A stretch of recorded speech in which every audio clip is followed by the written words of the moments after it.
जी.आर.मुळे मराठ्यांचा ओबीसीमध्ये समावेश झाला, मनोज जरांगेंचा पुनरुच्चार. तर हैदराबाद गॅजेटनुसार सगळ्या मराठ्यांना कुणबी ठरवू नका, एबीपी माझाच्या मुलाखतीमध्ये भुजबळांचं सरकारला आवाहन. सरकारच्या मराठा आरक्षणाबद्दलच्या जी.आरच्या विरोधात कोर्टात जाणार, भुजबळांचा इशारा.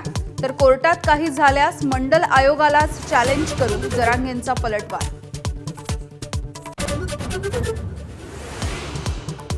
जरांगेंचं भूत पवारांनीच उभं केलं, बारामतीतल्या ओबीसी बहुजन एल्गारमधून लक्ष्मण हाके यांचा हल्लाबोल, अजित पवारांवरही डागली तो.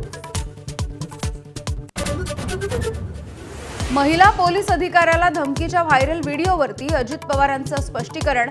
कायद्याच्या अंमलबजावणीमध्ये हस्तक्षेप करण्याचा उद्देश नसल्याची सारवासारव. महायुतीच्या नेत्यांकडून अजित पवारांची पाठराखण. अमोल मिटकरींनी आयपीएस अधिकारी अंजना कृष्णा यांच्या नियुक्तीवरच व्यक्त केली शंका. केंद्रीय लोकसेवा आयोगाला पत्र. जे करायचे ते करा, मुंबईमध्ये ठाकरे बंधूंचाच महापौर होणार, संजय राऊत यांचं एकनाथ शिंदेंना थेट आव्हान. शिंदे हे अमित शहांच्या मागे शेपूट हलवतात, असाही टोला.